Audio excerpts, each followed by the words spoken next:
Good afternoon, everyone. Welcome to the Curriculum Subcommittee meeting of the Brookline Public Schools School Committee, March 2nd, 2026. Our first order of business is to approve the minutes of January 26th, 2026 for the Curriculum Subcommittee meeting. Do I have, so moved. Do I have a second? Bob, seconds? Who moved it first? I thought I moved it. Oh, you moved. I'll move it in second. I'll second it. Okay, that's whatever, whichever one. Bob, how do you vote? Oh, yes. Sarah, how do you vote? Yes. Carolyn? Yes. And I vote yes as well. Okay, thank you. We've got two courses for the high school catalog. So I guess we'll start with astrophysics honors. Brianna, are you going to tell us about it?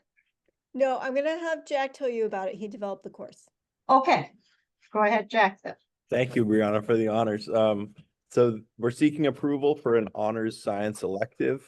We'll run on a semester basis, project-based astrophysics, which has been fully funded by the Innovation Fund up until school year 2028-2029, at which point it will run based on student request if it meets capacity as a science elective. It's a project-based course and a rigorous science course at a time when there's demand for both within our community, for collaborative learning and for undergraduate level science that's tailored to our high school individualized needs. We have a description. I think even those at home have one online, right? Yep. So are there comments, questions? Yeah. Yeah, I did. Can you talk a little bit about the details, like astrophysics? What is it?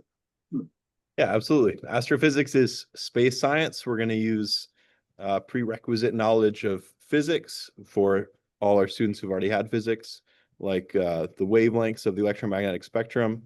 We're going to study what goes on in the sky from the ground. We're going to use databases to take some observations. We're going to compile things together, and the students will do projects to synthesize their knowledge. Astrophysics is the science of the universe from the Big Bang until now and predicting what's going to happen from now. So it's a lot to bite off, but should be a lot of fun for our students. Wow, that sounds great. Oh, sorry, I'm talking out loud to myself. And I do have a question. This sounds great, as I just said. So my only question is, it says grades 9 through 12, and the prereq is physics 1, which I think is a 9th grade class. So I'm just curious. Yeah, I apologize. That's an outdated Oh, okay. prereq there. It should say grades 10 to 12. I apologize for that. That's a slip on my part. Okay. And then, so is this, I mean, I'm guessing from what it sounds like it being project-based, and a prereq is physics 1, which everybody would have taken for, like, I'm going to use my kid as an example, which I keep saying I don't like doing it, and yet I keep doing it.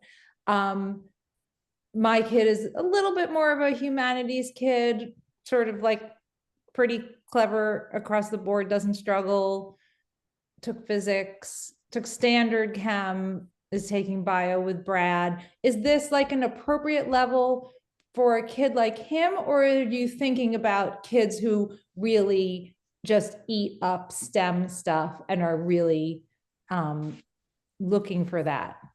No, I'm so glad for the question, because that's Okay. actually like the ideal candidate. Okay.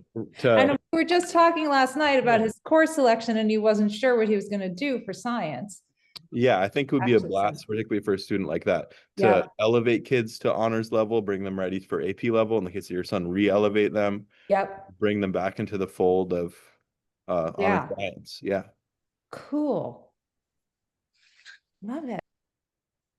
So Jack, so this is a semester course, and then are there a lot of other semester courses for the rest of the year? How does that work for the kids?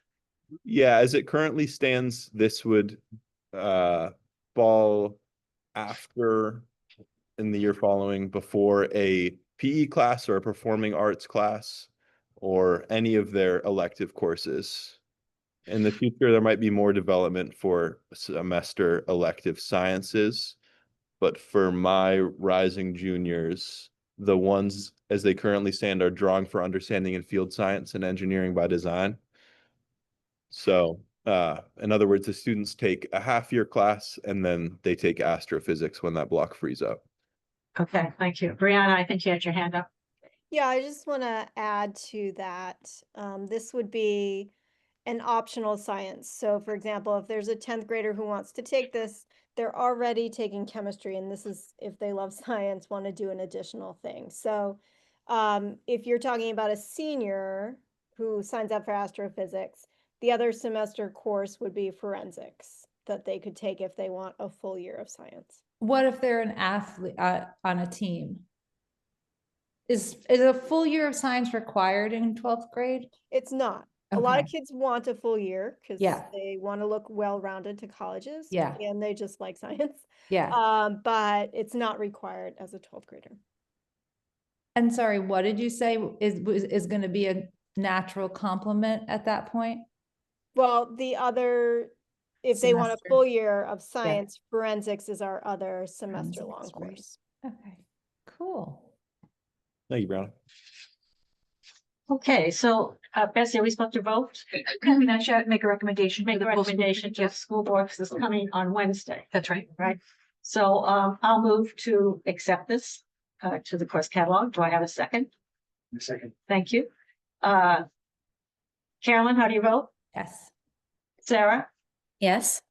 Bob? Yes. And I vote yes as well. So thank you very much. Looks interesting. Exciting. Thanks, everybody. Thank you all. Thank you, yeah. And so now we're moving to the English language education course. Is Mindy here? Or She is on, yeah. Hi, Mindy. Hi.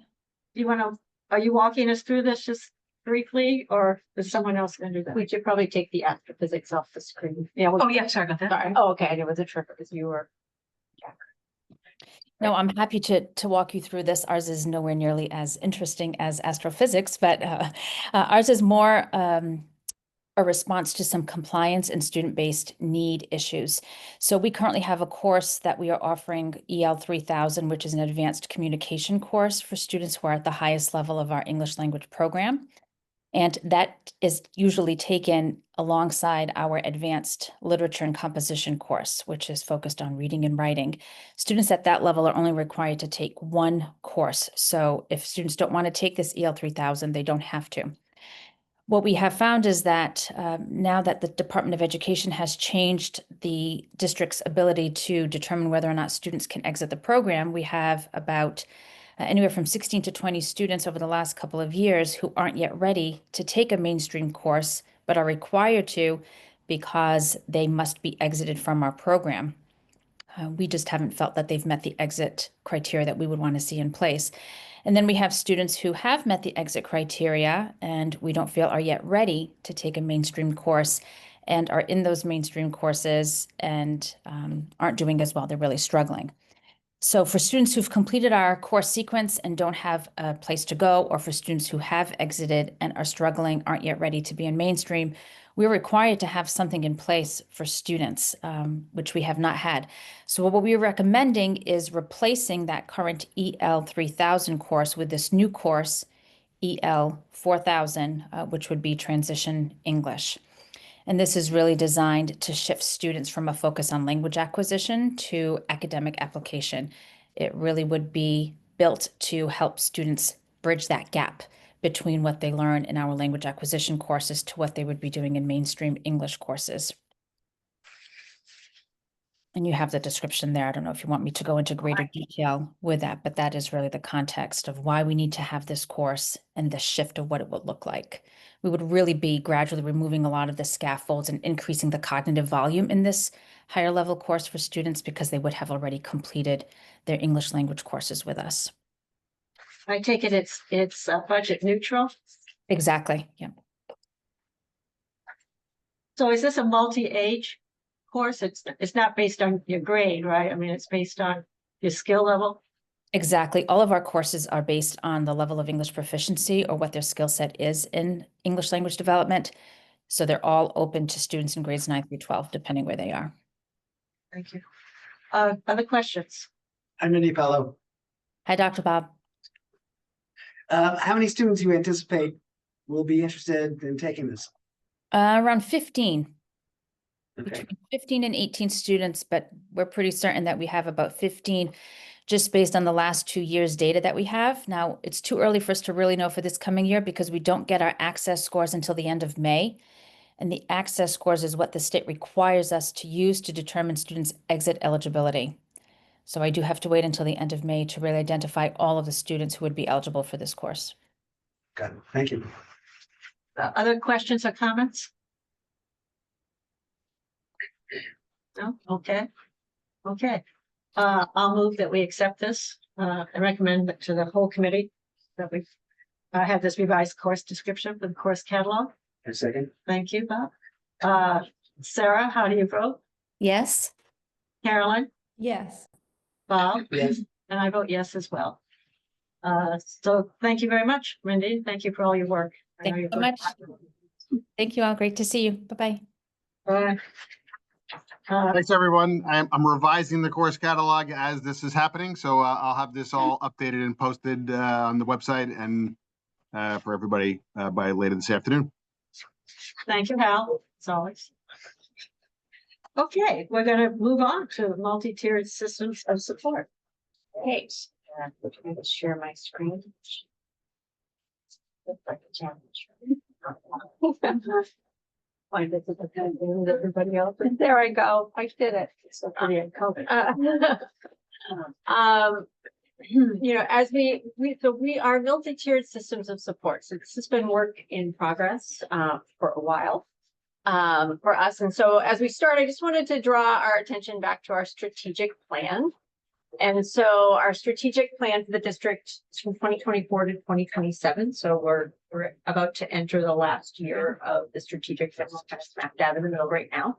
And so this idea that we're increasing achievement for all students by establishing, implementing, and regularly assessing an equitable, cohesive, culturally relevant, consistent, standards-based curriculum in ELA, math, science, social studies, and world language delivered using evidence-based, culturally responsive instruction. So there's a lot of words there. But pulling out from that goal, some of our targets included completing our plan for providing professional development around multi-tiered systems and support, designing elementary and middle school schedules that allow for consistent time for learning in each content area, implementation of the multi-tiered system of support model.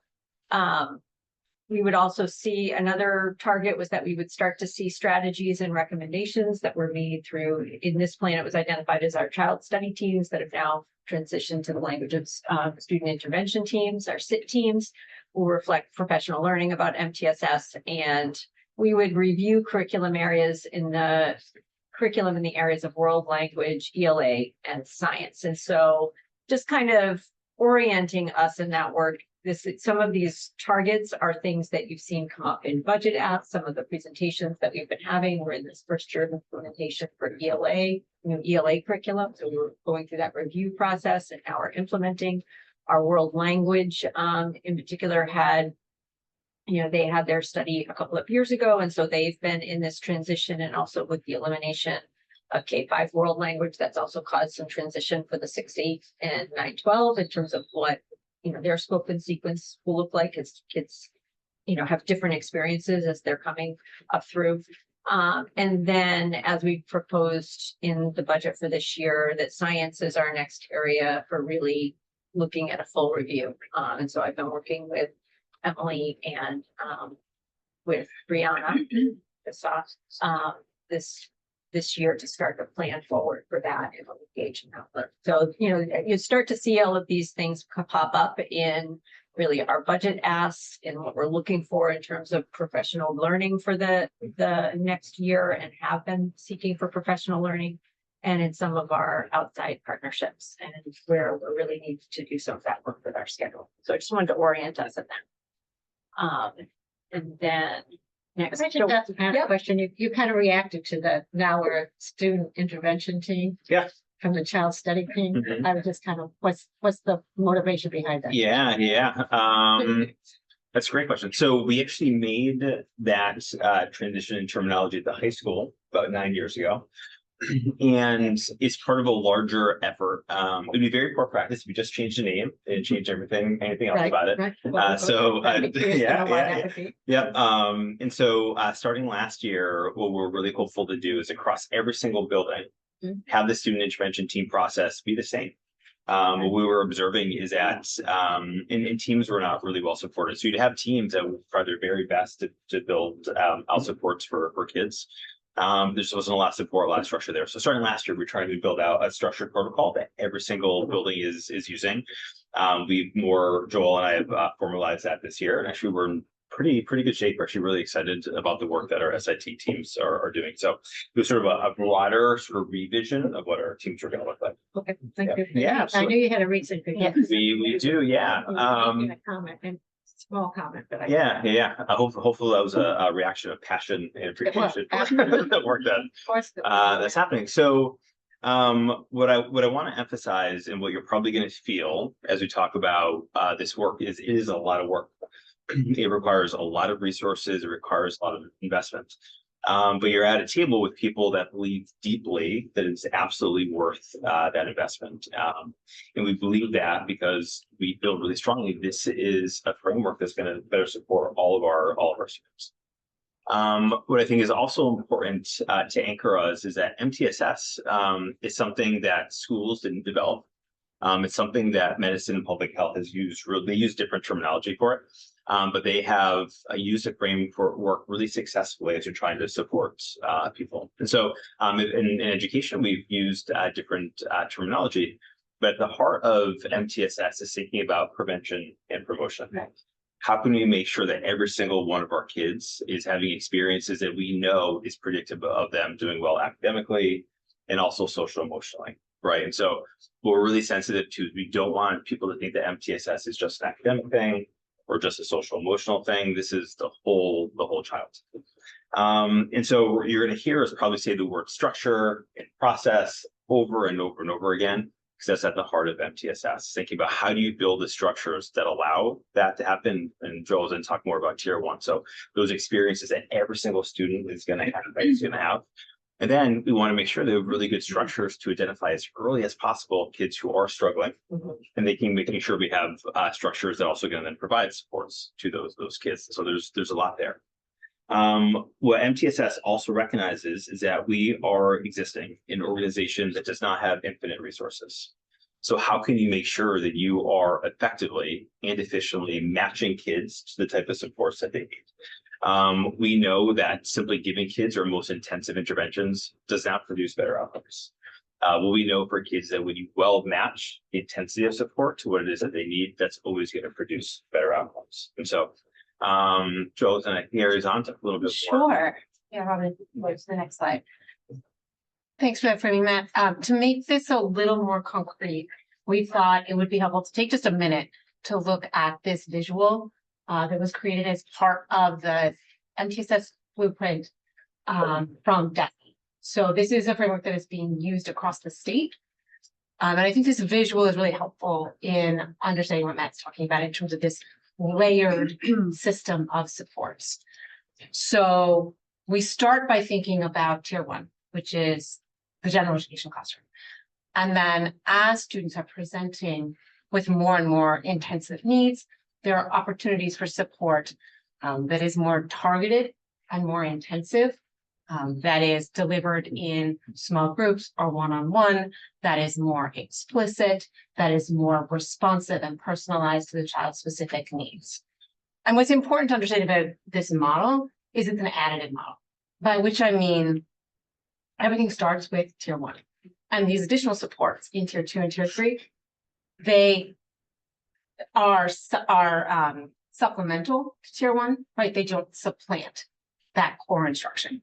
So really, when we're talking about MTSS, we're starting with the general education classroom and thinking about how do we ensure that we have high quality evidence-based curriculum, that we have responsive instructional practices across the board. That is the starting point.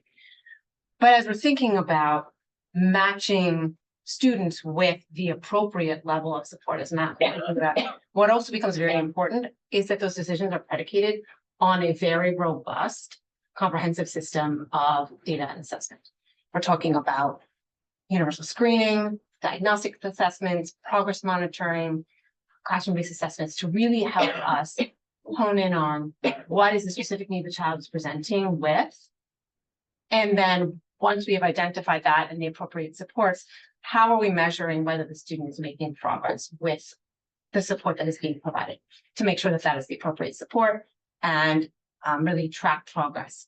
And so the system becomes a very flexible, dynamic kind of ecosystem where students are able to move in between different levels of support as they present with different levels of need. That is the concept. The other thing I want to point out about this model that I think is really important, and Matt hinted on it, is that we're not just talking about academic performance here, that we're also thinking about domains like wellness, like social and emotional and behavioral development, and school belongingness. So really taking a comprehensive view of the child's experience at school, a holistic approach, thinking about how are we providing the necessary support in all of these areas.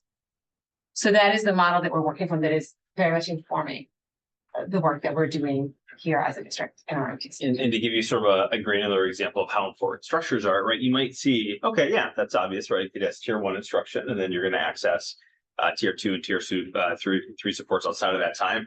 But that requires a schedule that makes sure that you would actually have an intervention block that would occur outside of your tier 1 instruction, right? And so there's a lot of structures you need to think through that could potentially impact the budget as well. There's just a lot of that you have to think through in order to do it well. So one of the things that is really important, and you'll hear a lot today, as both Robin and Matt have said, it is all about design and structures and systems. So people sometimes think MTSS is a program, like an add-on that we're doing over here. And it really is predicated on the system and design of how do we do school every day. And there are various leadership levels, like what district, how the district leadership can ensure that we have the right systems and structures in place in order to have a tiered system of support. And it really is about designing that, making sure that you protect time, and then figuring out how is that time used across all tiers of support. And all of it is with an intentionality around design. So what we got? Yeah. Yeah, so you have academic, you have social emotional, you mentioned belonging. Yeah. So what's the relationship and how do you measure the relationship between social emotional well-being and belonging? Because to me, there's a lot of overlap there. So we directly measure both of that. So as part of the screening we do, we directly measure belonging kids. And so we're able to look at that very specifically. So you have some sort of assessment? Yeah, we do. Yes. Yes, that is grade 3 through 12. What kind of questions? So we've been asking kids the questions. This is our 6th year. And so there's 5 questions that measure school belonging. We've actually in part of the development, there was a smaller group at the high school actually in 17-18 where we built out the questions, and we it was a really cool experience. The peer leaders at the time helped us sort of form some of those questions. I've been able to work with some doc students over time to sort of test them also psychometrically and make sure they're measuring the thing that we want them to measure. But we feel pretty good that we're actively measuring that. So do you have an example of what it is? Yeah. So yeah, no, that's great. So one's a pretty obvious one, like to what degree, it's not exactly what to what degree. I think it's actually to what extent do you feel like you belong at your school? What degree do you feel like you matter to others in the building? How much do you feel like adults care about you at the school? How much do you feel like you're known by others in the building? So the What about you had at least one adult? that's separate. Yeah. So No, that's that's a separate question, but same deal. So yes, we asked, do you have at least one adult that you go to at school? Yeah. And this is a lot of the data that, if you remember back to the presentations from the principals earlier in the year, when many of them were talking about increases in feelings of belonging at their school relative to the cultural work that they're trying to do. They're referencing this assessment specifically to measure that. This is also where Matt presented earlier. I'm gonna say, so before I get to Sarah, you present at least once a year to Yep, us. yep, Have you and those done are- that yet for this year? I have, yep. Yeah, so Yeah. that's what I thought. Yeah. Yeah. So it's kind of a Freudian structure in the sense that you want to have meaningful work and love in your life. And so the belonging thing is the love component. But there's also, pardon me for being tangential here, but so the belonging thing has to do with how much does the belonging thing have to do with academic success? I guess that's my Yeah. big question. If you're not successful academically, how do you feel like you belong in a school? And Sure, yeah, so there's it's probably some reciprocity. So we've actually tested the relationship between belonging and GPA. We've actually found at the high schools worth about a half a point of GPA. That's it. Yeah. Oh, meaning, so if you're endorsing stronger belonging, yeah, it's about a half a point worth of GPA, right? And so again, is it I'm not doing well in school, and so I feel poorly about school versus, I don't, so it's hard to look at directionality there. But we know just from a brain standpoint, right? When you walk into a space and say, yeah, I belong here, you're going to be much more persistent and you're going to be much more engaged versus if you walk into a space and say, hey, I don't think I belong here, it's gonna have some impact. Yeah. And to that point, I guess one thing that I would, kind of stress why having the ability to capture data, have teams of teachers that know students and can look at that data together and tease out what the appropriate intervention is, because is it an academic intervention or is it helping students find belonging so they can find Right. academic success, or Yeah. is it Yeah. the academics are getting into Yeah. you're like, right, so Yeah. acting the right Yeah. intervention. And also a lot of learning is taking a risk. Right. So Sure. If you don't Yeah. feel like if you don't feel you're safe, Right. you don't feel like you belong, or you don't Yeah. have somebody who's gonna help you and have Yeah. your back. And I think too, when we're being really intentional about thinking about the whole child, right? There's no version of, Bob, right now I'm just going to focus on your belonging. And after I'm done with that, we're going to focus on math, right? We're interfacing with kids, their wholeness the entire time, right? And so part of what we know is that belonging is but that's not just a student support thing, right? That's everything support, right? And so when we build out a system that very intentionally is thinking about the whole child at all times and with different processes and in ways for identifying what types of supports you might need or multiple types of support, we want to make sure that we have a structure for that. so I feel like I really belong in English, but I don't belong. Sure. It sometimes is. Sarah, yes, Sarah. Thanks for waiting. So the thing that you said before about how there is a budget implication of needing to have that additional block in order to layer on the support. And I just was wondering if you could give us a quick update of where you feel like we already have that built in and where that needs to be built in. Well, I think we'll probably get there a little bit later in the presentation, but I Great, okay. It's a good segue. it's a good segue into some of the other pieces that we're working on. So the next piece is around time and this understanding of what we need time. Time is part of the infrastructure. And so we need to be intentional about how we use our time and how we schedule and what routines are in place within our schools. And that is particularly, it's important across the high school, but it's particularly important across our K-8s where we have 8 distinct buildings of varying size.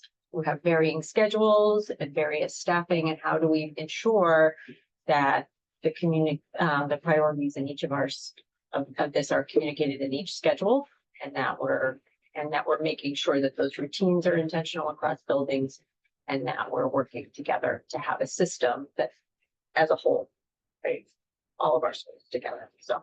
I think one of the important things in terms of time, and I know Bob, you always say, around equity being around every student getting what they need, is MTSS, when structured intentionally and when you protect that time, is truly a driving mechanism for equity for all students, because it's not about an engagement or enrichment activity for this student if somebody can get to it, or a support for this student based on this particular teacher, right? It's structured into our system so that we have an equity-based system built from the ground up.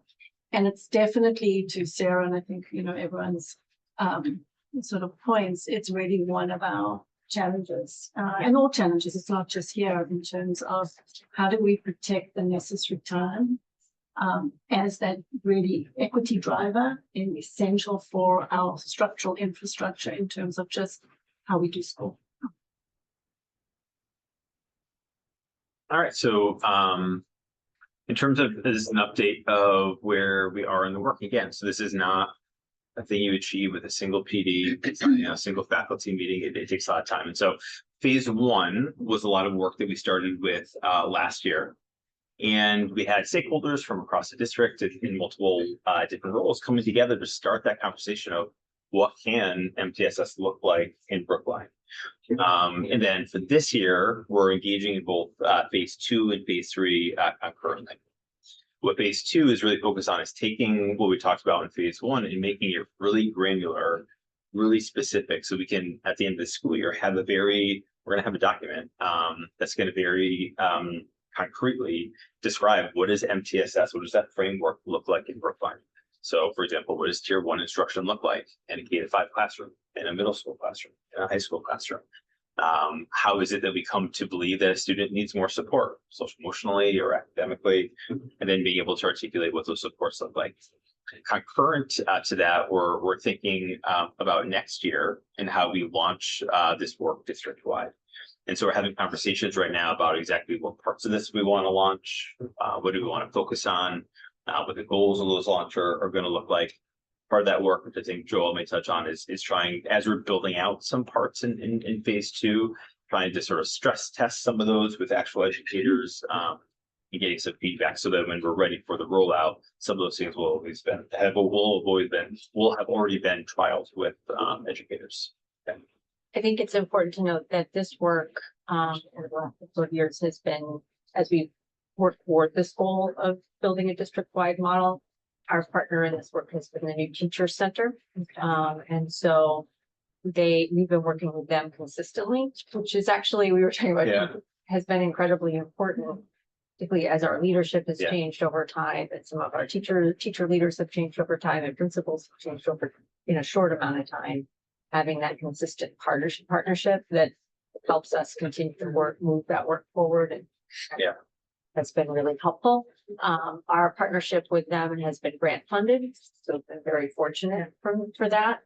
And it's something that is identified within our Student Opportunity Act plan that we're reporting out on each year, that actually runs concurrently with our district, same years as our district improvement plan. So make sure that we note our work with them.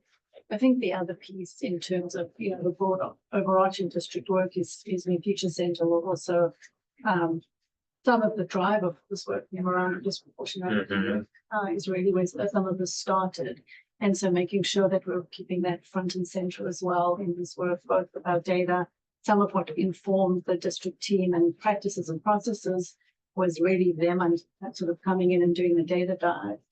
In terms of looking at what was driving some of our disproportionality data in terms of our processes and procedures, and what was missing from our processes and procedures. So that's an important sort of piece of work that we can keep in front and center. So to speak a little bit more specifically about our goals this year, as we're currently in this phase two and phase three stage of our larger plan here. Matt already mentioned one of the big goals is to finalize this MTSS framework document. And right now, that work is focused on incorporating middle and high school folks in a revision of the framework so that it really encompasses a secondary perspective as well. And also revising many of the tools of the document. So our data protocols, our assessment maps, our flow charts, things like this.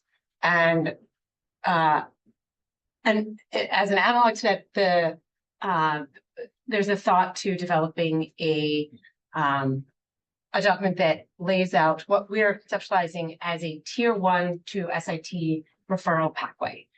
So reminding us that SIT, student intervention team, those are the teams within each building that take on the work of supporting students at the highest level of need prior to a referral to special education.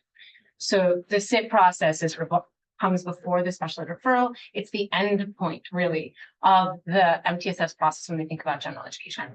So really wanting to lay out each step in that process, what data we're using along the way, a timeline, who's involved, and being really explicit about what that process might look like. We are also currently supporting what we're calling a focus launch in one of our K-8 buildings to, as I said, stress test and actually get a sense of how some of these materials are working on the ground. So we're collaborating with teachers in grades 1 and 2 around literacy, working with them to pilot our data protocols and support a structure for ongoing data meetings to support them in using that data to inform instruction both in tier 1 and in an intervention context. And they've already given us really valuable feedback on many of our tools, and we're going to be continuing to partner with them throughout the year. And this is a really important opportunity for us to collect some data about what in this framework and these materials is working and what is not, to explore, what are the enabling conditions? What needs to be in place in every building in order to scale this up across the district? Because the larger goal is to launch this more comprehensively across all buildings. But we want to do that in a way where we've already identified what the barriers might be to this work, and we can think proactively about addressing these barriers at a leadership level, at a policy level, and really set schools up for success and make sure that everyone has access to the same resources, the same knowledge, so that when we move this larger launch forward, we can ensure that it's actually going to be successful.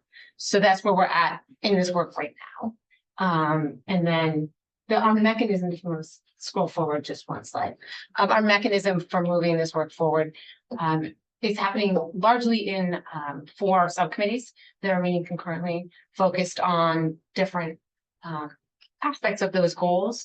And so this work right now is really, as I already mentioned, focused on incorporating the secondary perspective across all of these domains and making sure that we have representation across buildings and that teachers are directly involved in this process. We think it's really important for teachers to feel like they have ownership over this work and are driving it from the outset.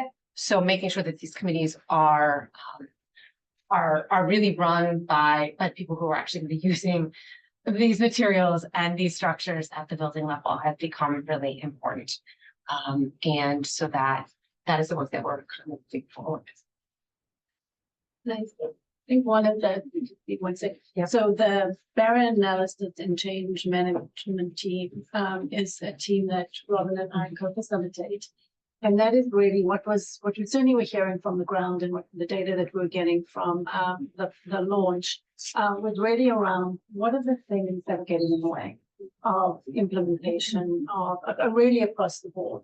And so our focus on this, and go to the next slide, is really looking at what can district leadership do to ensure that, one, we understanding the barriers to the work in terms of as we think about a full scale implementation and launch, and what are some of the things that structurally might need to change. And some of this might be what are some things that are contractual, what are some of the things just in terms of the way we have been organized that are really impacting our ability to do this work. And so that's really within your district level team and within MTSS, everybody has different roles, right? And so the district leadership role is really to protect time and resources and infrastructure so that our building leaders and set their expectations, right? What are the expectations for tier 1 instruction? What do we expect all teachers to be doing at the classroom level?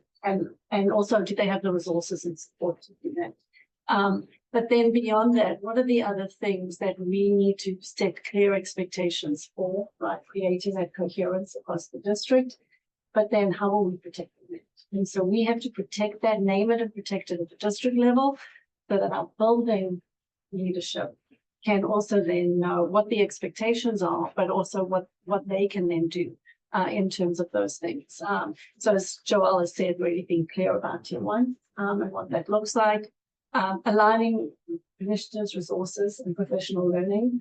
Obviously, that has been a key barrier in the last couple of years, both in terms of, straightforward resources, but also time and how our time is structured across the school week in terms of where are there areas where we can actually embed professional learning that is meaningful and next day I can use it as a teacher, right? And so that's thinking about how is collaborative, we don't have a lot of time in this district. Many districts have much more professional time actually structured into their school day and school week. With the time we have, how do we maximize? Because those are the essential things that we need in terms of infrastructure. And again, as we've sort of shared, you really need consistency, not even just across schools, but within schools. We've relied on, sort of different individuals in schools being able to do things, which means kids then get inequitable access and different experiences across our schools. And so this again is an opportunity to really get that consistency. And you don't need superstars to do MTSS, right? All of us, all teachers, certainly have the skills and the expertise, but they need time, they need resources, and they need professional learning.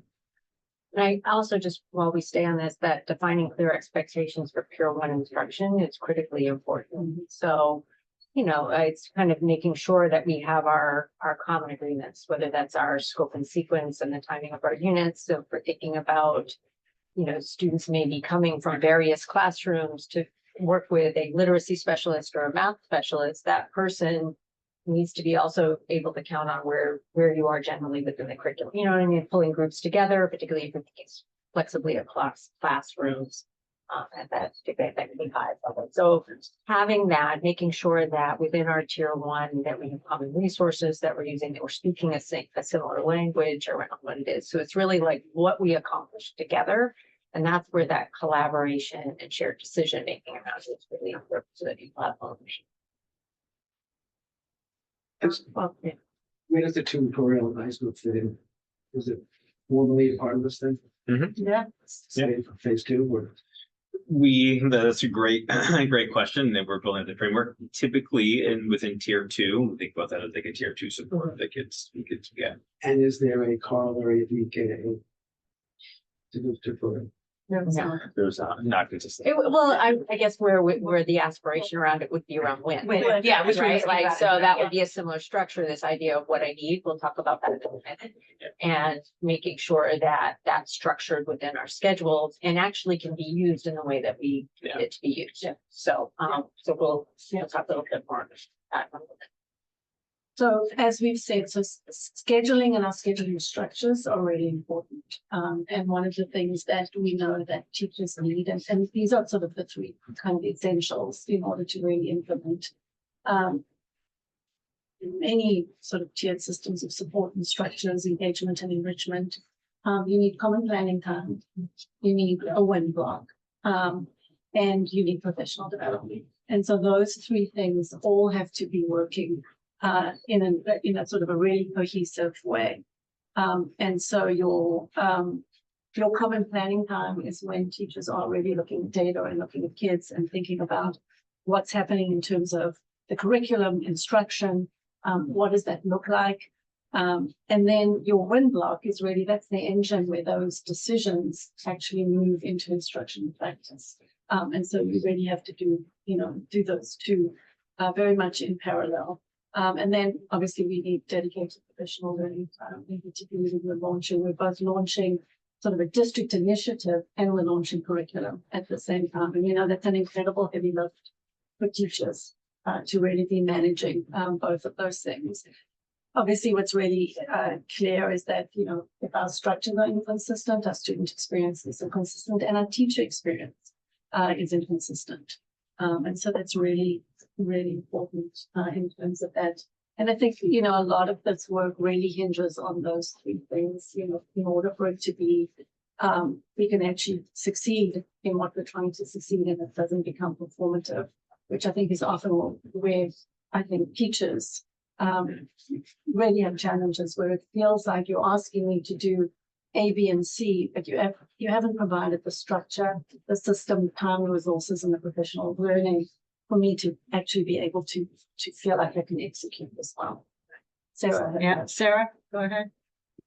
So I guess I still don't really understand if does the protected instructional block need to be there for everybody? Or can it be like an elective for some people, an instructional block for others? I think, I think I think it does, particularly at our K-8s needs to be there. That opportunity needs to be there for everyone because their schedules all work in tandem and the importance of being able to flexibly use that time becomes important. So. Okay, and at some of our schools, that wind block is there, once or twice in a 5 days schedule. Do you have an update of how consistent that is? I think it's different. I think that's one of our major challenges, right? And so some of these things that we talk about, that consistent time for win and structures that support it within beyond having time, that collaboration time that's purposeful, not just having the shared time in your schedule, but also how to use it to support kids with, to look at data and to make determinations, and that professional learning. Those are not, those aren't unique to Brookline, but those are, like when we look at what are the barriers here, we have to look at, what's getting in our way. And I would say it is inconsistent across our K-8s, right? Because again, their schedules are not the same and they vary so widely dependent on a number of things, right? Like size being one of them, a number of the way their schedules are structured, if they're sharing across grade levels, particularly at the 6 through 8. So when we talk about what a win, like a what I need time is, we're talking about that targeted intervention for kids who need us at extra support. It's also a time where enrichment or extension could happen. You could be reteaching, front loading.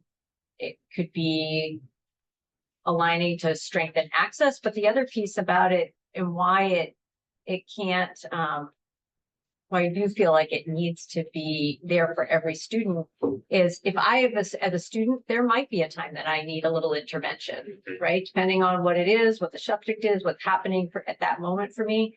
There might be another time that I actually need some enrichment, or I could need both at the same time, just they can't happen in that one wind block. But so it's kind of thinking about this is a space where those things can happen for kids flexibly. I think the other piece, and it's a really good question, Sarah, around MTSS. I think people always or often think of MTSS is only about intervention for kids who need support. But actually, when you create a system like this, and it's sort of where your wind block, it is for kids who need, I think we often think of it as a triangle, and actually it's better conceptualized actually as a diamond, where kids who need intervention and support on the one end get it, and kids who need engagement and enrichment and acceleration on the other end also get it. And that's also how we get equity, right? And so that's why WIN is so important for all students, because it is for the students who are needing intervention, they're getting it. For the students who need enrichment, and again, when it's up and running and sort of framed, but in an ideal world, that is where you're doing both at the same time. And when you have a structured scheduled system, you're able to actually schedule like that. We know we can't layer things on top of, right? And so I think that's really why WIN is seen as such a central kind of structural organizing component of the work. I hope that helps. Yeah, I'm totally on board with the diamond. That visual works for me. And I think that, as we've kind of gone through this work, and it's true for conversations happening in in other places, that you need a framework that's going to be that works for your system as a whole when you think about pre-K through 12. But what the structures within that framework look like are slightly different because the needs of kids developmentally and just the whole ecosystem that they exist in is slightly different. So it's got to be, we've got to think it through in that way.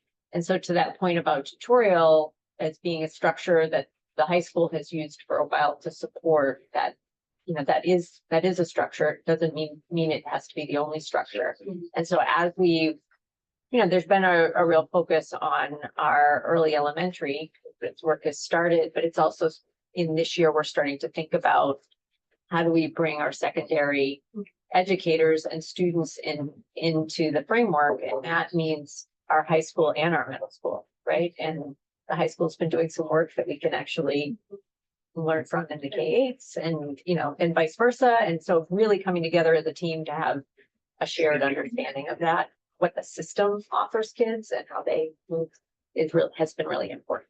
And the work at the high school is always very different from work at elementary, and so we expect it to be in terms of, so it's not that the entire system is structured similarly, but the framework is the same and all the systems. And, you know, as Robin was saying, our high school's actually done some really nice work in this space, both on, you know, decades of a tutorial, which some of the things that schools who have started to adopt MTSS, the high school levels, start to try build.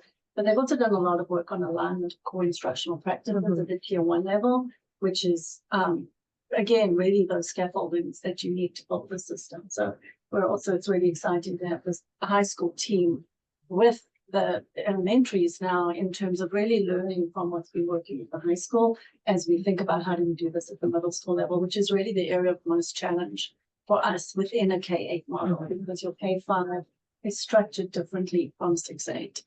Which is just an added challenge that we have to solve for. Sarah? I'm really going to be listening as you talk about this, you know, not just today, but in the future, of where you put in that enrichment for the kids that need the upper level, the challenge, because that should be in tier 1 as well, right? It shouldn't just be a tier 2 add-on. The way that you conceive of the core tier 1 should have the rigor and enrichment in it as well. Can I go back for just, I'm still stuck on this common planning time. Because I've been talking about it for a long time. Yeah. And I think it's hit or miss. I think we do okay at the high school probably, right? They have department meetings and then middle school has conservatory, which allows them to meet at the same time. Is that true? So they kind of have department, but I've not seen it in the K-5s. And do we have it at some schools and not at others? Do we not have it? Do we have it? What does common planning time look like for our K-5 staff? So I think it varies by school and it's really challenging, right? So it's where our principals need to be able to really understand their schedules and protect that time and create time where a second grade team can come together. Right, so that's, so they all have to have a special at the same time, or some coverage. Right. Some coverage, Yeah. that's right, yeah. And this has to be in addition to the teacher's prep, right? Like if we're gonna. No, I know monitor that, because that's a contractual. time. Correct. Right. Right, that needs to be in addition. Right. So that's, I think, where the challenge is. Yeah. There's just not that much flexibility in the schedule currently. But there are some buildings where I think they've been more successful, right? Than others. I think if you don't have that, you're really missing, as you said, a big component. We can't Exactly, do it. you really Can't really do it, so. really can't do it, and I think so. I think as Joel and you know, Robin have pointed out, that is one of our biggest challenges. Yeah. Thinking about, and again, looking at the schools where they figured out how to make it work. It is a structure, it is a scheduling piece of work that we have to do around how do we create a schedule that allows for this with all of our other constraints around time and contractual obligations, etc. And then, you know, in terms of what work is done during common planning time, it's really helpful if you have a coach or a team leader or somebody that's like kind of pushing and has some time to prepare. And so part of set so agenda. yeah, and so part of it is not just building the structure, but thinking about what's your agenda, what's your protocol, what do the resources look like to help facilitate that time. And similar to how SIT leaders have needed to be trained, we need training, to your point, training and coaching around your structures and how you facilitate your common planning time. I think, I think Carolyn, did you have your hand up? Yeah. Karen, you just said some schools have figured it out more elegantly than others at this point. And I'm not meaning to single out schools for criticism, but I am curious about the ones that you're seeing this work better. Are those the schools with fewer students, fewer sections, or is it just different ways of going about things? Like, is the size of the school, does the size of the school impact the scheduling challenges? I mean, in terms of thinking about where we're doing the focus launch, which is a mid-size building. It's not one of the largest schools and it's not one of the smallest. I think much of that has had to do with the culture of the school and openness to the work and just really intentional scheduling on the part of the principal. I was gonna say that is a key in terms of thinking about how you schedule. Okay, and that's helpful and interesting to hear. I think I might have been responding to Karen specifically about what was just being talked about, the common planning time. That's intentional too, right? Like that is all in the scheduling of your school. So you've really got to think about sometimes, and I can say this as, everybody's looking for time. Time is a really hot commodity in schools. We need In the more world. time in the world, right? Yeah. And sometimes we can't have all the things. So when you build a schedule, you're making trade-offs in it. Yep. And Yep. I think, as I've Yep. gone through scheduling building, sometimes you have to say like, this is not the, like nothing is untouchable. We have to sometimes rethink. No sacred cows. I like No to say. sacred cows. So Yeah. like we have to think about what are our priorities and get the things that we need for kids within our schedule. So I think we get in our own way when we say, nope, that's untouchable. So build a schedule completely around it. And it might be it may or may not be, right? Like it may not be using the rest of our time efficiently as a result. And that's is it ever also, but this like, might be a weird question, but is it, because I've never had to build a complex schedule like our building leaders do. Is there like a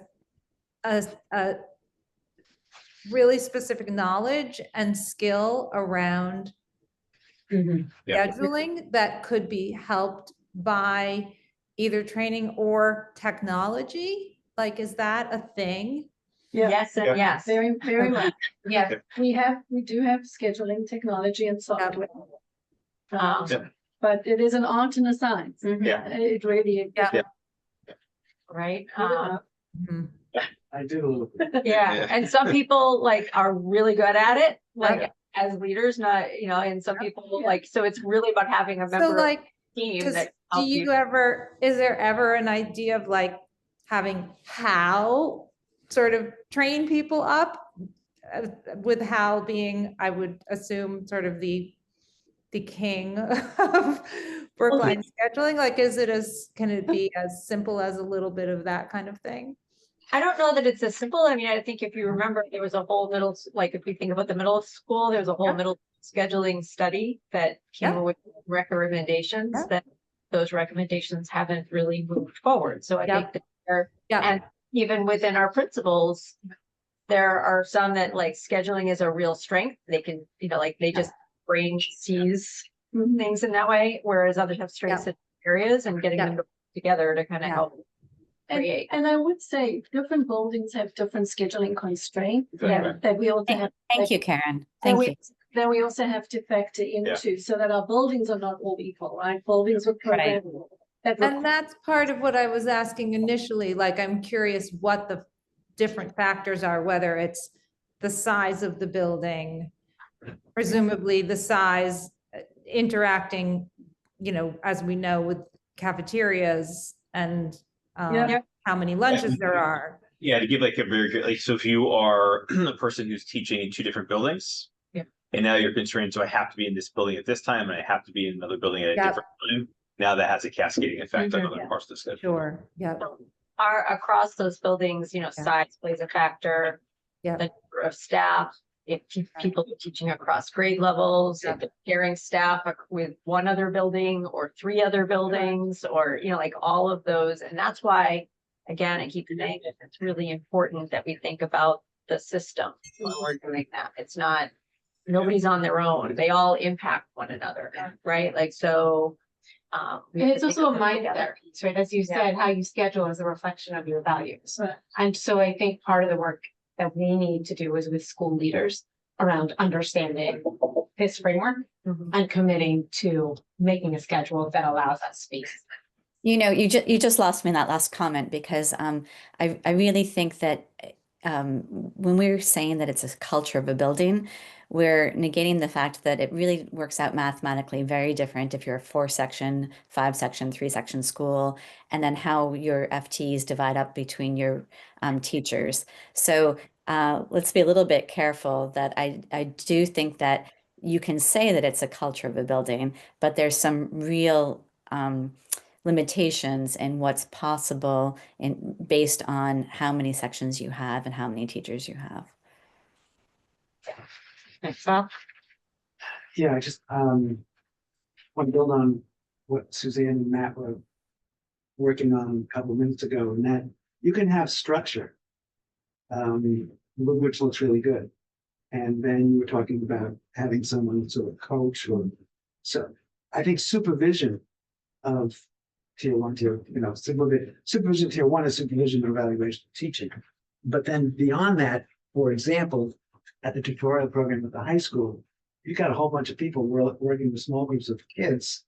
And to be honest, there's a mixed performance level in those structures. And so I know the high school, we decided that at the high school, you need some supervision of the tutorial program. Joanne Burke is doing that now, I believe. Because if you sort of say, okay, you got your 5 kids every day, you can help with homework in it, do some planning, do some whatever.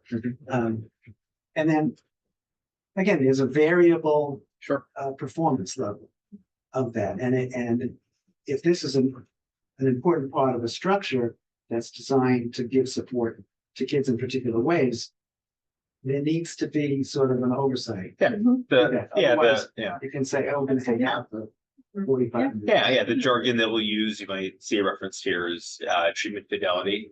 So once you build out a structure, can we give you enough support to be able to implement that, right? And so we know that, this work is complex, right? We want to make sure, I think part of what Karen was talking about, I think Robin too, from a central administration standpoint, also at a building leadership standpoint, it is not fair for us to ask folks to do a thing and not give you the requisite amount of support to be able to do that as well. So whether it's tutorial, whether it's common planning time agenda, whether it's SIT, making sure that we're thinking about very thoughtfully, how can any person enter that space and that role and be able to do that at a high level? Yeah.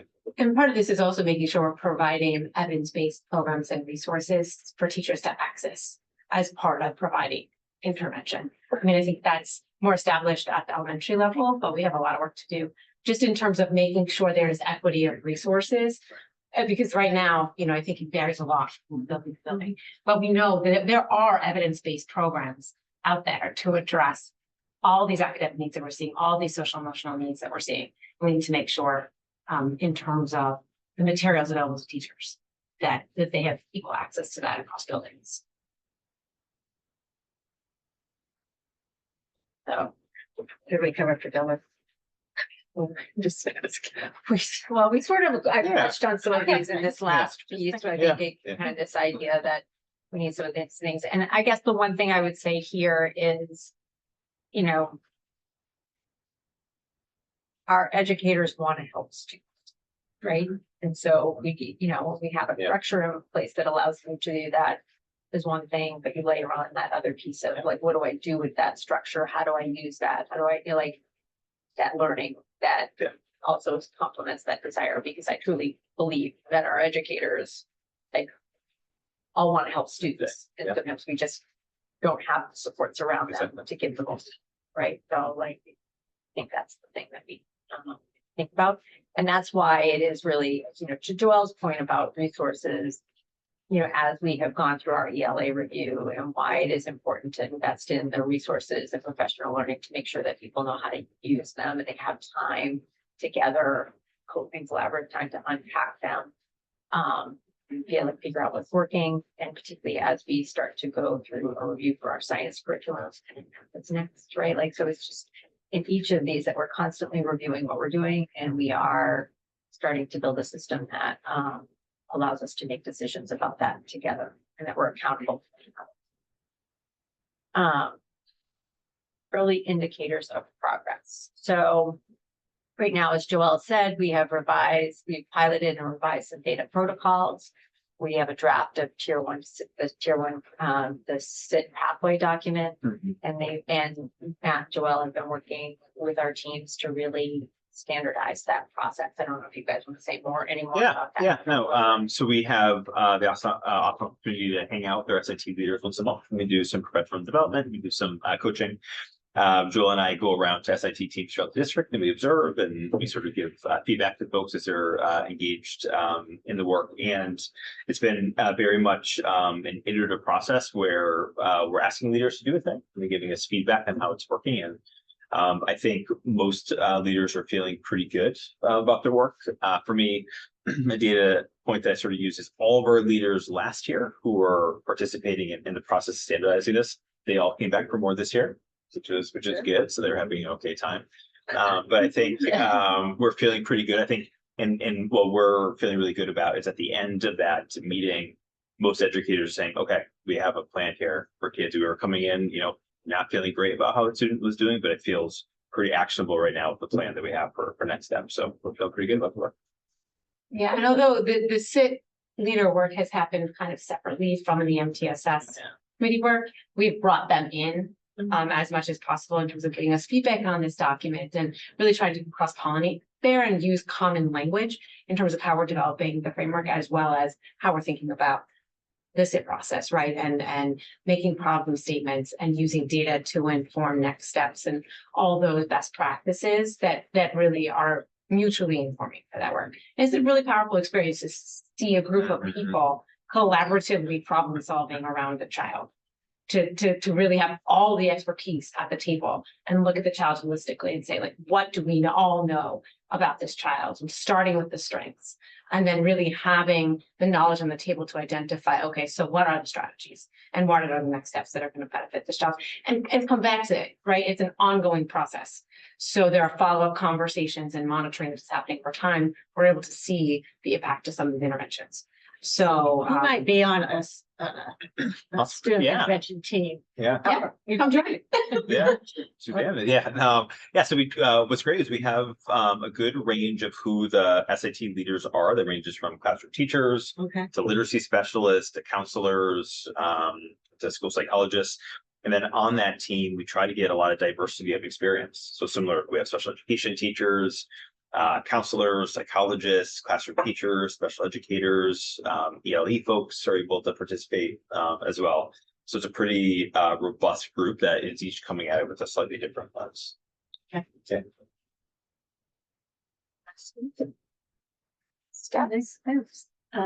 So as Joel has shared, we're working on the framework and really finalizing and being able to share the handbook and all the resources so that we're really sharing out in terms of, again, building this consistency of knowledge and practice around the framework.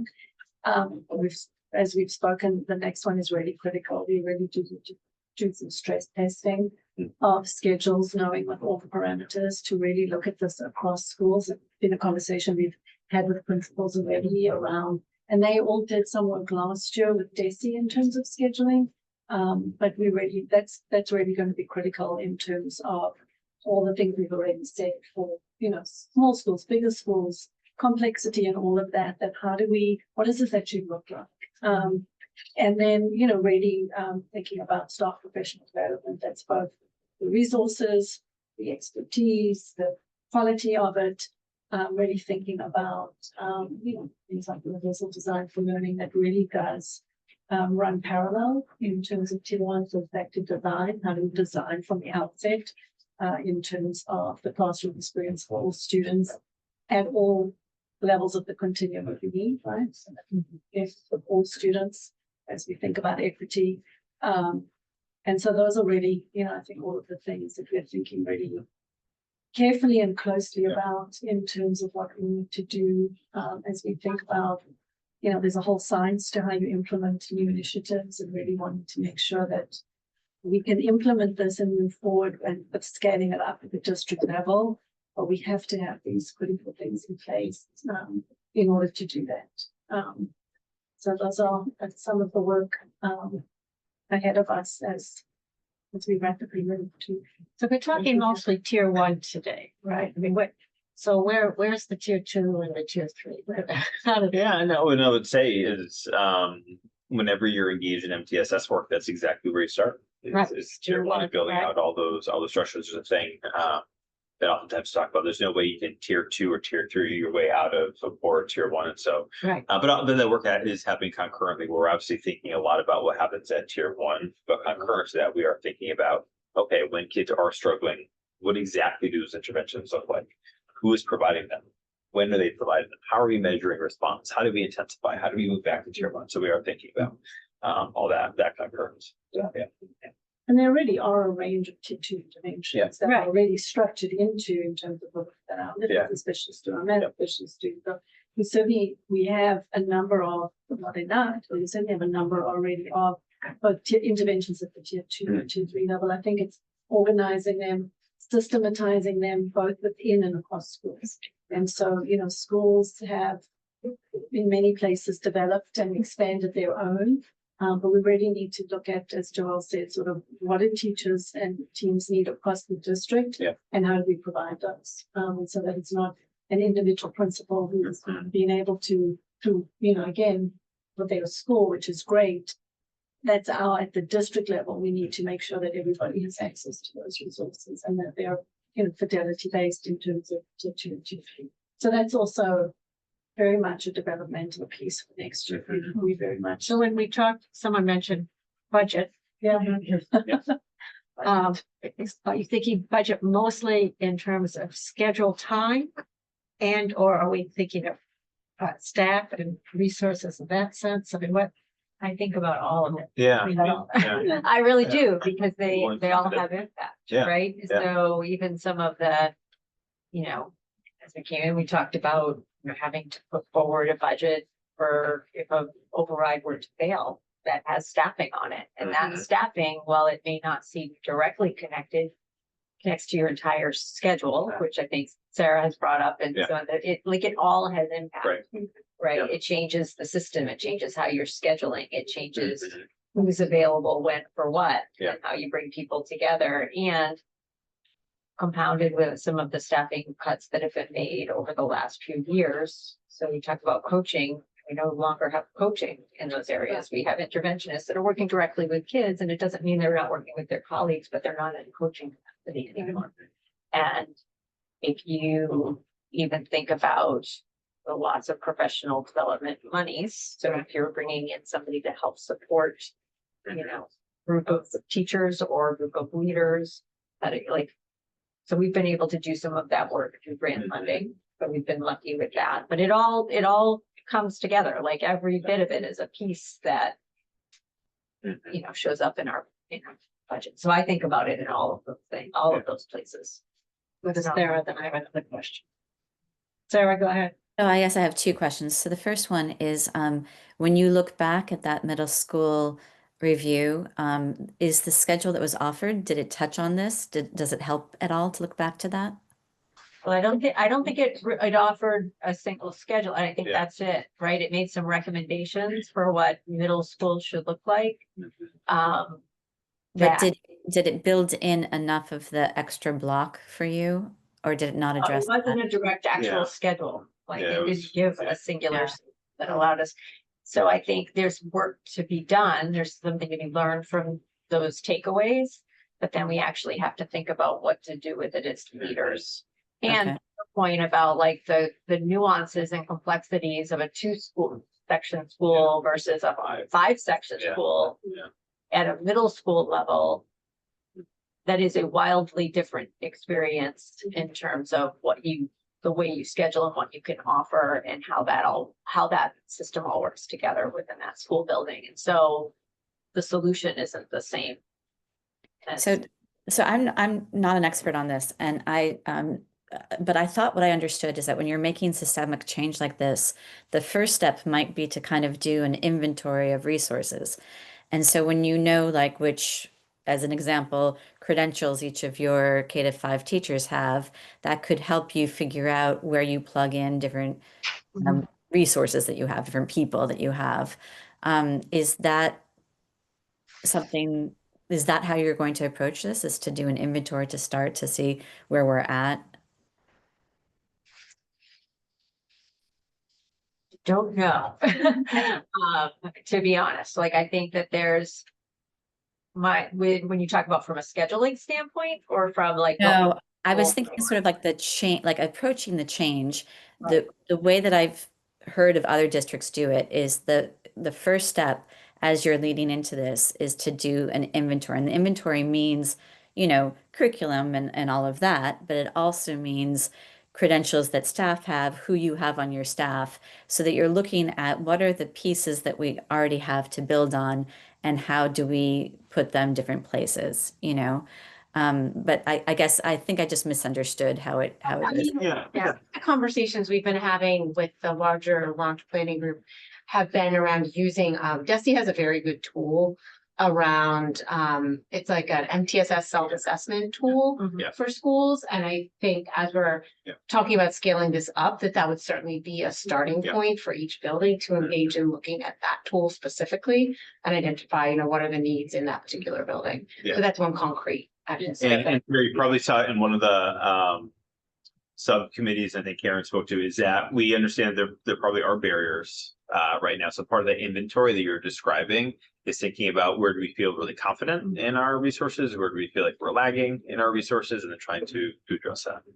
And I think there's also when you talk about people, it might be credentialing, but it may also be just expertise, level of knowledge. Yeah, that's what I meant. Yeah. The school is doing, maybe it's got something going on that others can learn from, whether that's a principal supporting other principals or a literacy specialist or a math specialist or a group of teachers being able to, like share what they've learned or what they're doing. So I think there's a little bit of that, the level of, just Like knowledge base. Yeah. knowledge, what knowledge do people have that they can and I know we've been thinking about that in terms of our like literacy launch and thinking about how do we build the capacity, increase the capacity of our instructional, our literacy interventionists, like what knowledge do they all need, right? Like some of them may have some background, they all have slightly different backgrounds, and like how do we make sure that we get them, whether it's through professional learning or learning from each other, so across buildings that they have common understanding and knowledge and skill sets that they can then also, as they're working with teachers or working with students, so those kinds of things. I mean, intervention requires people, although there are certainly technological, but I'm not a big fan of that. Actually, if you really need intervention, Sure. I'd rather not put you on a computer and say, do this, but work with somebody. But that does require a lot of people. And so to Sarah's point, every school probably needs to know who are the people. Right. Sure. Right. I mean, are they paraprofessionals? Can they do some work? Are there, interventionists, specialists? Yeah. So part of the framework is thinking about, so for example, in tier 2, who are all the folks, right? Right. Who provide tier 2 intervention. It's not just the rules, like who has the capacity Right. and the expertise and the skill to provide that intervention, and then defining that way. And could you somebody say a word about high dosage tutoring? So that seems to be a real buzzword these days. Well, what I was going to say in terms of, I think we always would want a human, right, in terms of interacting and, and certainly there's models of high dosage tutoring that have that. But I think when you look at from a resource perspective, there's some good, the districts that have used high dosage tutoring that does use a technological component paired with an adult that are getting really good results in terms of the research on it. Yeah. And so I do think we're going to need to look at that because we do not have the resources. We're not in a place where we can add. And so really thinking about efficient and effective use of our current resources and also where could technology be effective, because that also carries it into the home piece. I think the one thing we haven't spoken about a lot is there's a whole parent engagement piece in terms of all the work that we do. But so much of this really is also engaging with our families as partners in the work. And, so a lot of that intervention piece is what can be done at school, but also what can be done at home. We're also thinking about what can be done after school, what is after school modeling, that we compare technology with adults. and really, start to try and bridge those gaps. Because again, the places that have good success with, again, a cohesive model, not just throwing Exactly. kids onto the Yeah. that Just put them in front of the computer. that doesn't work. But those are some of the things we're Yeah. thinking about in terms of just, being most efficient and effective with the resources. Yeah, and with any intervention, we would never assume that every single student's going to respond to it really robust. Like, we're going to measure it, right? And so if you're not responding to that support, we're going to pivot and keep standards. And I think that's the piece around progress monitoring, right? So that's so essential is the data and progress monitoring for that very reason. We try a 6-week intervention, student makes no progress. Yeah. We then have to say, okay, was it the intervention or was it that the student, no matter how long we put them on X, not going to work, right? And so that's also the critical piece around, that, comes around to data, the common planning time, you're really looking at students. Yeah, well, Yeah, just, as we're in the budget process, one of the things I thought about that's related to this is that, for example, there are 8 Metco coordinators at 8 elementary schools, right? And I think, most of the kids in school, in classes already.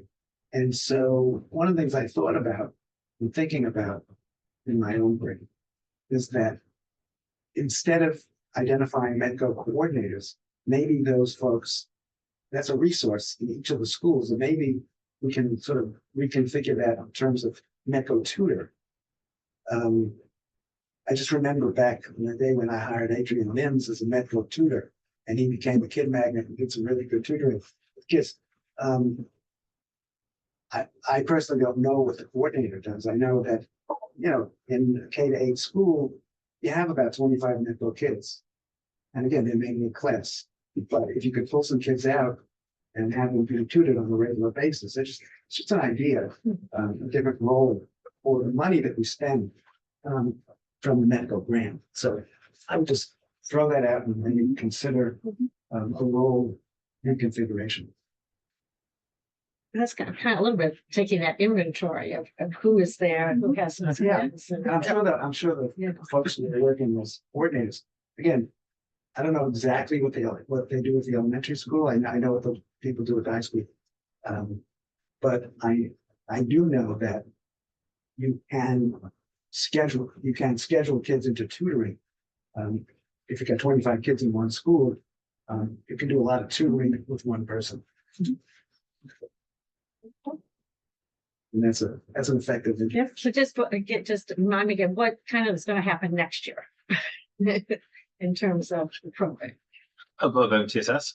So that's what we're figuring out right now. Okay. So these are some of our next steps, and as we start to think about like, okay, how do we go beyond the focus launch? How do we build some of push that out to our other Ks? How do we continue to bring, have our secondary folks working to develop their system? So And we're pretty sensitive. We don't want this to be experienced as a top-down process, right? So over the spring, we're trying to figure out how do we engage folks from every single building in multiple different capacities to be thinking through what those steps will look like. I mean, I would think if you have a champion and For sure. a building administrator, it doesn't have to be a principal, but somebody who Absolutely. takes this on or really gets it or has done this at some other place.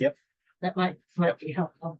I just want to commend you guys for the presentation and your responses to the questions. I think that it's an impressive project, and obviously it's sort of new-ish, but each of you has been impressive in terms of your understanding, not only of the structure, but of the problems that are presented, making it work as best it can. So I just want to thank you, each of you, for preparing this and being very prepared.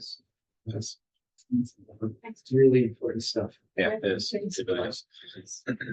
Okay, I think that's right on time, and that was just right. So thank you for doing that. I mean, I think we'll ask you back, some maybe beginning of fall or something. Absolutely. Just because I think it's so important. It is. And I know you're doing really good work. I want to be able to support you in that work.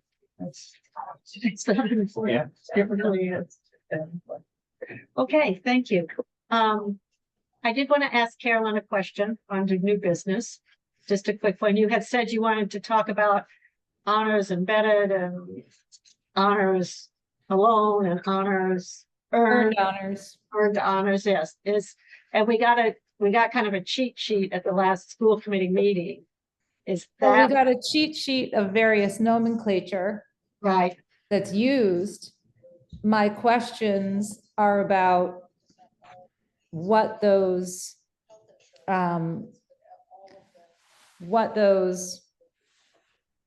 structures are, what those words mean in a classroom. Okay, so I'm just And I also want to know, able for that.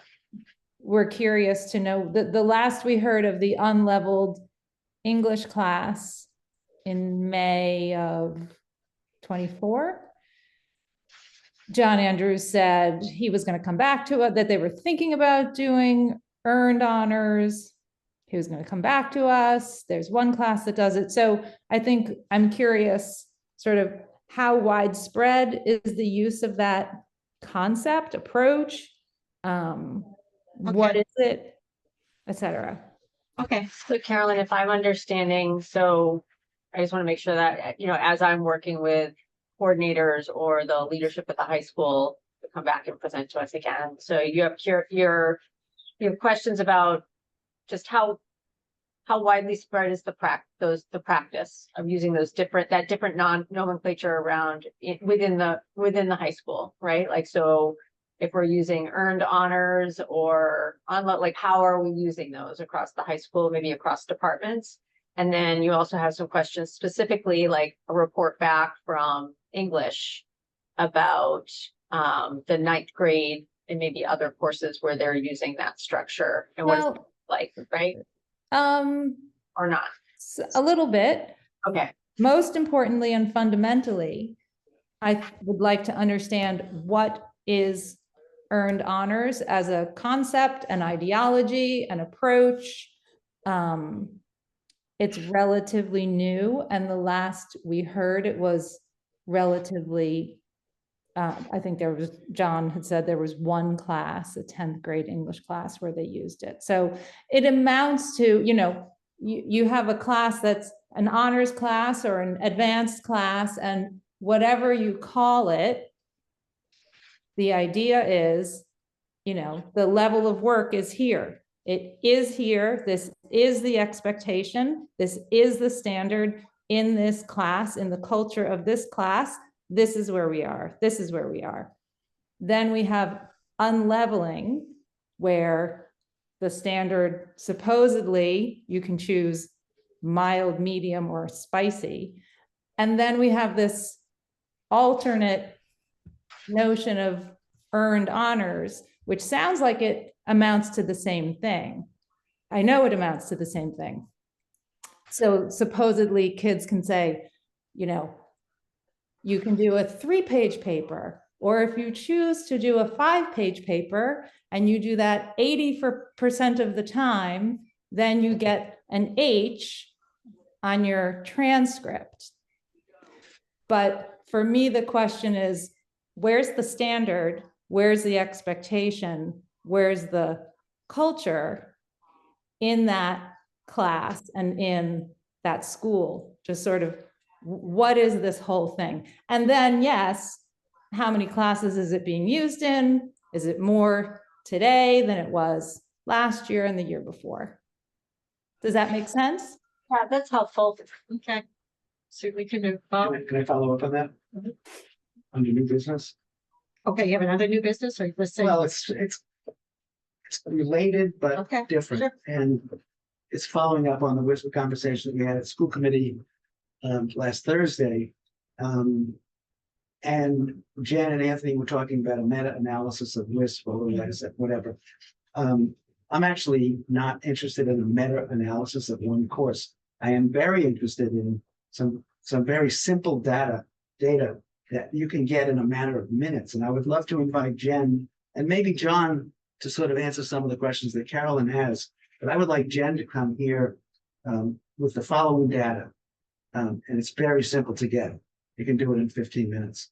I want to know from her how many kids are in sophomore honors and how many kids are in sophomore standard, how many kids are in junior honors, how many kids are in junior AP, and how many kids are in junior standard, those 3 things. which you can get that immediately from the master scheduling. Are you talking about all classes? No. This is just following up. Social study, just No, social no. study. One of the goals of WISP is to provide an environment in that class that promotes higher achievement for kids who historically haven't been achieving at higher levels. You know, and they mentioned 70% of kids in honors. I'm just curious, what percentage of kids after WISP go into honors? And supplementing that information, which is very important to me and others, what's the demographics in those classes in sophomore and junior year? I think that's more, that's a little bit, I think that's That is what. not complicated at all. Because all I want is the demographics in terms of how many white kids, what percent of white kids, what kind of percent of African American, Hispanic, Asian American. It's very easy because the demographics are all there. What, Bob, just for clarity, like what did Hal share some data with you guys after? There's something that he shared with you Not guys really. after the last school committee meeting or not? I'm just curious. Like, I thought he had sent you guys something else. All I'm saying is very easy to get that information. That one might have What been. are how many kids in standard honors AP, and who's in those classes? Because the goal is, and it's my goal too, have more and more kids in high level classes. That's my goal. Everybody's goal, right? And so I want to see how it's looking. That course has been in effect for 7 years. There has not been any data provided to us, even though it's been asked for at least for a couple of years before I got here. And so I think it's time that we begin to get data. And they're talking about meta-analysis. I don't need that. I just want to see the facts of who's in those classes. We'll bring this to them. I mean, it's easy. I can do it in 15 minutes. I don't know. I don't know how. I know. Okay, I'm just, that's fine. So these are two new business requests. I understand, I understand both of them. They both involve working with the high school and some of the same people. I don't know if they can be accomplished in the same meeting, but. When's the next meeting here? What end of March? That should be fine. I will work with the high school and find out where we're at. Yeah. And, Robin, you're skeptical about how easy it is to get this information? well, I want to work with the team that's going to actually do it. I don't want to speak for them. Okay, Right. I don't want to be too obnoxious, but I'm going to be obnoxious. I'm going to say, look at the master schedule right now. And you can see how many sections there are sophomore, junior year. You can see that immediately. How many standard, how many honors, and how many standard honors AP. You can see that in 1 minute. Okay, Bob, I know how to read the master schedule, and I know that they do too, but again, you're asking them for data, you want them to come back and present. They spent close to 2 hours presenting to you guys on last right, but Thursday. what they said was not satisfied. No, and I know some were not satisfied with that, but I'm just saying, I'm now going to go back to this team again and Okay. so I hear what your new business is that you're asking for. And again, I'm not going to speak for the group that needs to come and present it and what they need to be Here's ready to another present it to idea you. on how to get the demographic information, okay?